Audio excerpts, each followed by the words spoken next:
Magandang gabi mga kapuso. Ako po ang inyong Kuya Kim na magbibigay sa inyo ng trivia sa likod ng mga trending na balita. Nag-viral ang mga video at litrato na kuha ng isang bumbero nang minsang mapadpad dito sa isang isla sa Antique. Ang kanya raw kasi nakaengkwentro ang maalamat na ibong Adarna. Anong klaseng ibon kaya ito? Nang minsang magsagawa ng seminar sa isla ng Semirara sa Caluya, Antique, ang bumberong si Noynoy meron daw nakaengkwentro isang napakakulay na ibon. Ang ganda po ng kulay. May kulay asul, may kulay pula, may kulay yellow. Grabe, ang ganda ng ibong Adarna. Kaya tinawag niya itong ibong Adarna. Para po siyang lumabas sa aklat. Speechless po ako kasi first time ko pong nakita ang ibong Adarna in person. Pero ano nga bang ginagawa ng di umano'y ibong Adarna sa isla ng Semirara? Kuya Kim, bakit napakakulay ng balahibo ng ilang mga ibon? Kuya Kim, ano na? Una, ang makukulay nilang balahibo ay ginagamit nila upang mangakit na kanilang possible mate.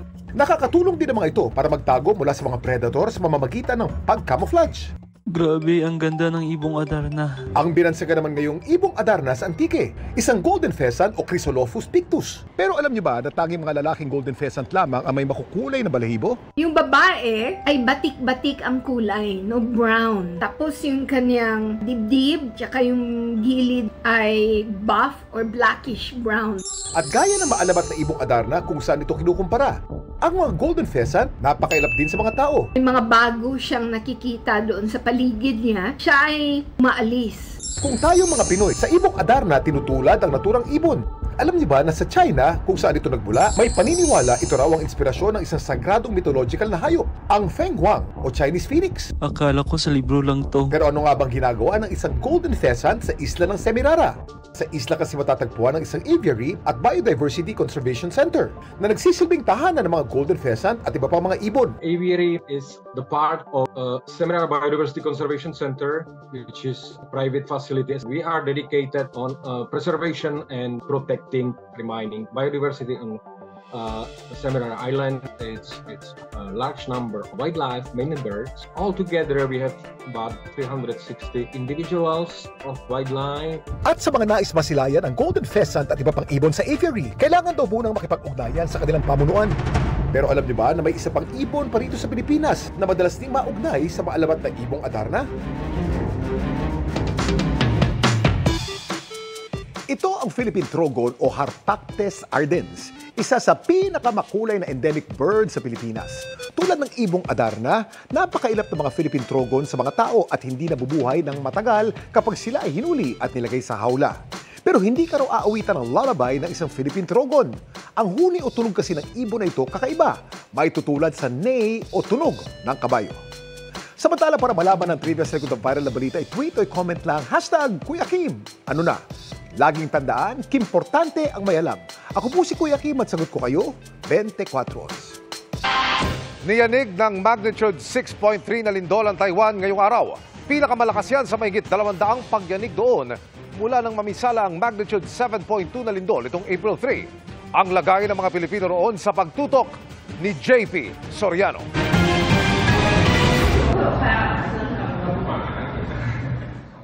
Biglang umuga ang gusaling ito sa Taiwan. Hanggang sa tuluyang bumigay.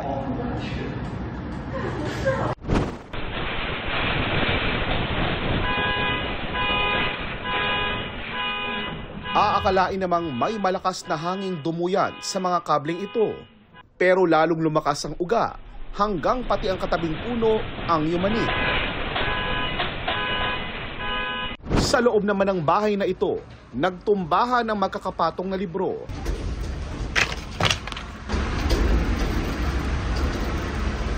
Dahil napalayan sa magkakasunod na lindol na muling tumama sa Hualien, ang naging sentro rin ng magnitude 7.2 na lindol nitong April 3. Ang mga major quake ngayong araw, kabilang ang pinakamalakas na nasa magnitude 6.3. Hiwalay pa sa posibleng aftershocks ng April 3 quake, kasabay ng pagsisikap na makabangon sa naunang lindol.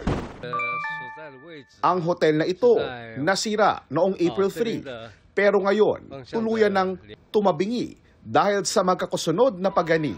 No reported injuries or deaths on the part of the Filipinos in Taiwan, and we hope it stays that way. Sa kabuuan, simula nang mangyari ang lindol sa Taiwan noong April 3, nasa 16 na ang nasugatang Pilipino, pero ligtas at stable na lahat. Nagsagawa na ng relief good operations ang DMW at MECO sa Taiwan sa mahigit 1,000 OFWs na apektado ng lindol at nakikipag-ugnayan din sa Filipino community, lalo na sa Hualien. Schools are closed today and some offices in Hualien area are closed because there are landslides. And many of the roads actually are not passable. Sa datos ng MECO, mahigit 150,000 ang mga OFW sa Taiwan na karamihan ay factory workers. Para sa GMA Integrated News, JP Soriano, nakatutok 24 oras.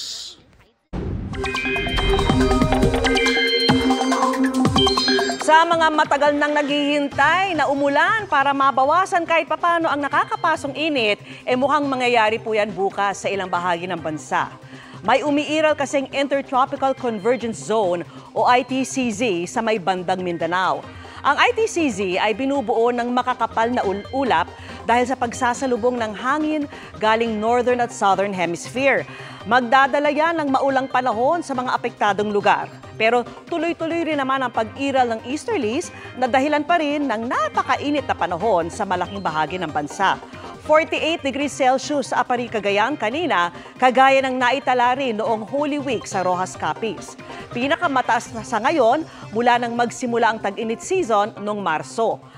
Matinding alinsangan din ang naramdaman kanina sa Dagupan, Pangasinan at Sangli Point, Cavite na umabot sa 47 degrees Celsius. 46 degrees Celsius naman sa San Jose, Occidental Mindoro, Pili, Camarines Sur at Giwan, Eastern Samar. Bukod sa Pasay City, nag-45 degrees Celsius din sa Subic Bay, Masbate at Tacloban.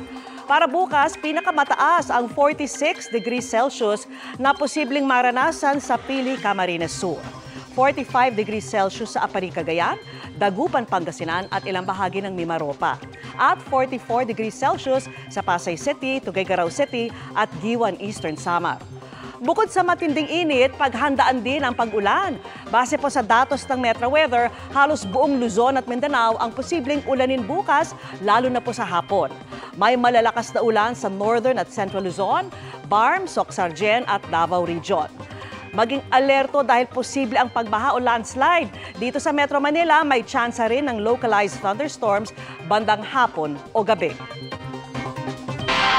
Napatay sa isa umanong leader ng Bangsamoro Islamic Freedom Fighters at 11 miyembro nito sa isang engkwentro sa Maguindanao del Sur kahapon.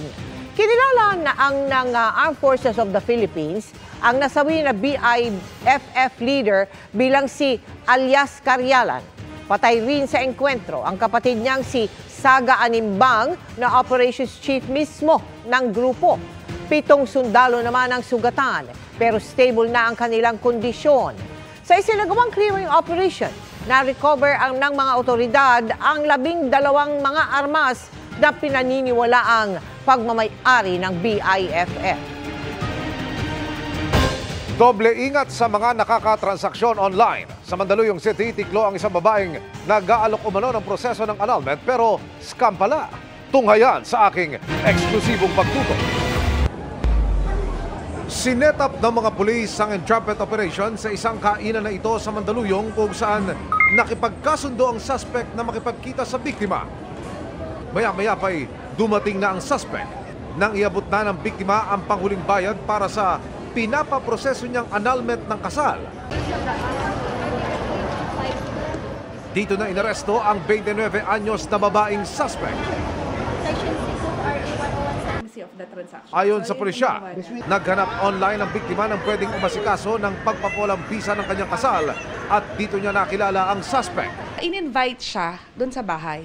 And then from then on, nagsimula nang magbigay ng pera si victim. Kasi nga, di ba, kilala na niya. Ayos daw noong unang usapan, pero kinutuban siya nang madiskubre niyang walang nakakain na annulment sa City Hall. Nalaman lang niya na fake pala ang ino-offer na annulment process ni suspect when she had the time, binerify niya sa court yung annulment papers. Hindi nagbigay ng pakayag ang suspect na nakaharap sa mga reklamong paglabag sa Crime Prevention Act.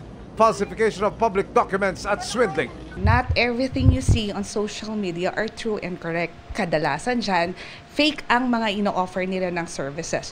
So if it involves financial transactions, mag-ingat tayo dyan kasi maraming mga scam. Para sa GMA Integrated News, Emil Sumangil, nakatutok, 24 oras. Patay sa saksak ng barbecue stick at kuyog ang isang 17 anyos na lalaki sa Quezon City. Ang stick naiwan pa sa loob ng katawan ng biktima. Ang nahulikam na krimen sa pagtutok ni Rafi Tima. Hindi daw matanggap ng mga magulang ng isang 17 taong gulang na teenager ang biglaan niyang pagkamatay dahil sa away kalye. Ang sakit-sakit po. Anak po, bigyan ng hustisya yung pagkamatay ng anak ko. Kasi ang saklap po talaga na nangyari sa kanya. Brutal yung ginawa sa kanya. Sinaksak siya ng stick ng barbecue. Tapos sinaksak pa ng night bread. Ang ipinangsaksak na barbecue stick tumama raw sa kanyang puso, naputol at naiwan pa sa loob ng katawan ng biktima. Panganay siya ng 5 magkakapatid. Ang kanyang mga magulang walang stable na trabaho. Nag-isang anak kong lalaki yan eh. Siya na lang, matanda na ako. Siya lang po ang inaasahan namin. Kwento ng kaibigan ng biktima, nakatambay sila sa labas ng isang bilyaran sa Barangay Quirino 3A nang bigla silang palibutan ng mga kalalakihan. Karamihan daw mga minor de edad. Tinanong po kami kung taga-saan po kami. Nang di ko na po nasagot, may bigla pong sumapak po sa akin at doon na po nagkaabulan. Si BG napahiwalay at nakatakas habang ang minor de edad na biktima dito na inabutan sa establishmentong ito sa Anonas, Quezon City. Isang CCTV footage ang kumakalat ngayon kung saan makikita kung gaano kinuyog, pinagpapalo at sinaksak ang biktima. Parang nasa isip po namin, parang may iba silang kaaway, kami na punteriya. Binalikan ng mga taga-barangay ang establishmento ngayong hapon para makakuha ng iba pang anggulo ng CCTV para matukoy kung sino talaga ang sumaksak sa biktima. Sa ngayon, arestado ang 18 taong gulang at 8 minor de edad na nasa kustodiya ng DSWD. Hinihinga namin sila ng pahayag. Tumanggi munang magbigay ng pahayag ang pamunuan ng establishmento dahil wala raw silang kinalaman sa insidente. Pero nakikipagtulungan sila sa investigasyon sa pamamagitan ng pagbibigay ng CCTV footage sa pulisya. Ang QCPD, tumanggi rin muna magbigay ng komento dahil under investigation pa raw ang kaso. Para sa GMA Integrated News, Rafi Tima, nakatutok, 24 oras.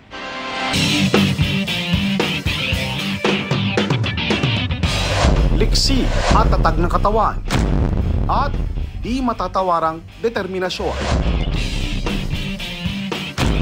Ilan lang yan sa mga puhunan sa tagumpay ng world's number 2 pole vaulter at Olympian na si Ernest John E.J. Obiena.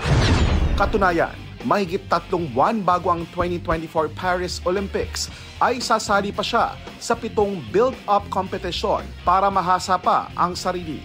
Tuloy din ang pagkasanay niya sa California sa Amerika. So like getting to know which pose I'm going to be using, like get to know how I react in certain things, adjust to the certain things, compete with these guys and test the waters pretty much. Bago nito ay nakadalawang ginto na siya sa magkakahiwalay na kompetisyon nitong Pebrero at pang-siyam sa 2024 World Athletics Indoor Championship sa Scotland nitong Marso. I didn't expect to perform that poorly, but at the same time, I think going in, I also didn't expect myself to perform as well. I had a very long season last year. I wanted to take part. I want to show up. I want to take this opportunity and try, to experience the World Indoor Championship.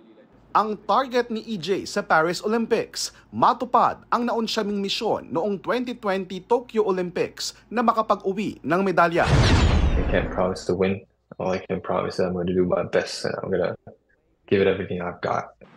Wala rin daw magbabago sa paraan ng kanyang paglalaro kahit pa posibleng makaharap muli ang world's number 1 pole vaulter na si Armand Duplantis. I trust everybody's well prepared, but at the same time I trust in my abilities to perform under pressure and perform at my best, and I've done my own bidding as well.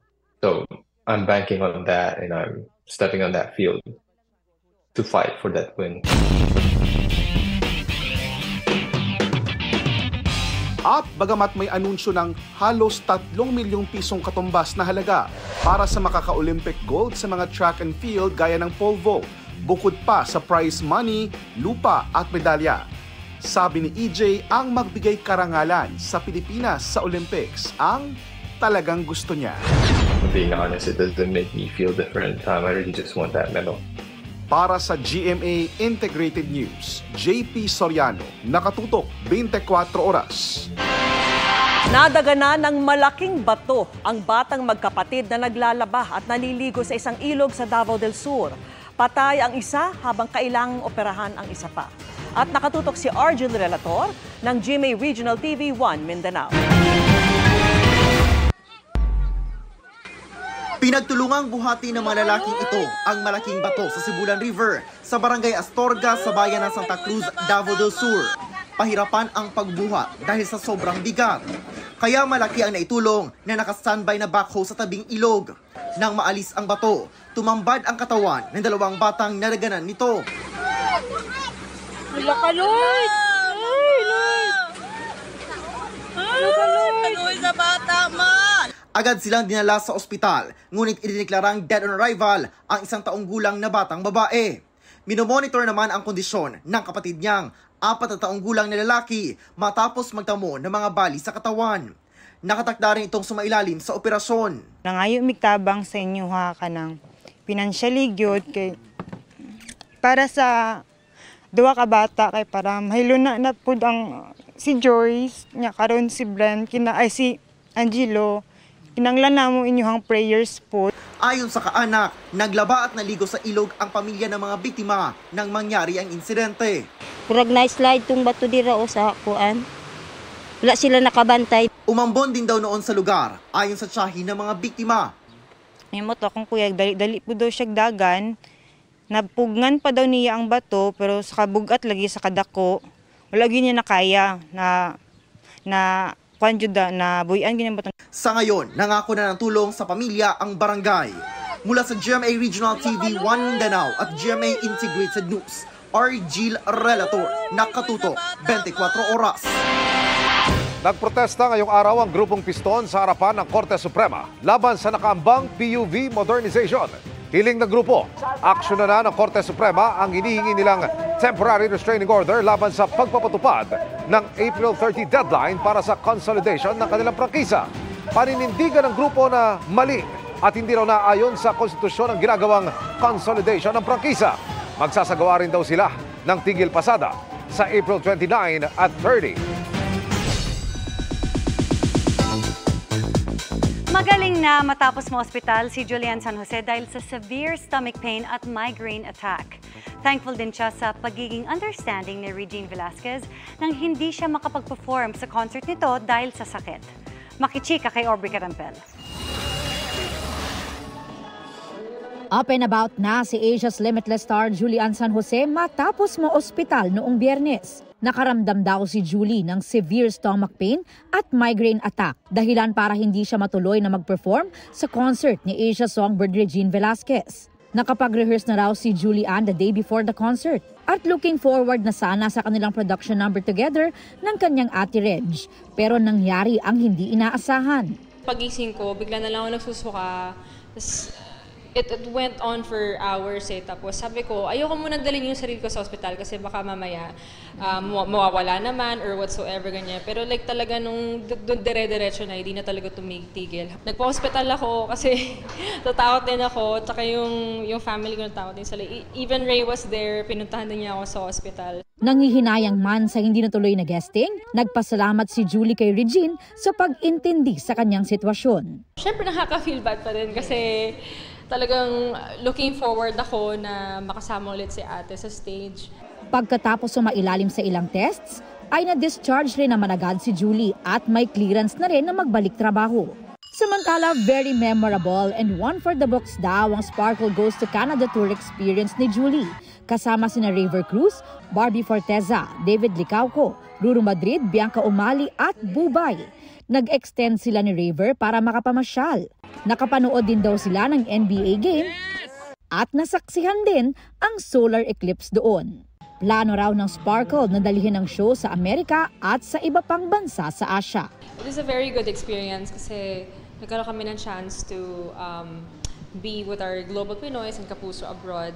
Napakasaya, napaka-fun, very entertaining, and sobrang mainit yung pagtanggap sa amin ng mga global Pinoys. Aubrey Carampel, updated sa showbiz happenings. Mabilis na chika naman tayo para updated sa showbiz happenings. Masaya at memorable ang naging advanced birthday celebration ni Sparkle Queen Michelle D. Gina G ang beauty queen na nakipaglaro with fans. Tomorrow na ang kanyang 29th birthday. Marian Rivera in Cinemalaya. Bibida ang Guardian Alien star sa Cinemalaya entry ng GMA Pictures at GMA Entertainment Group's na Balota. Written and directed by ito ni Kip Obanda. Gaganap si Marian bilang guro sa gitna ng eleksyon para mailigtas ang huling kopya ng balota.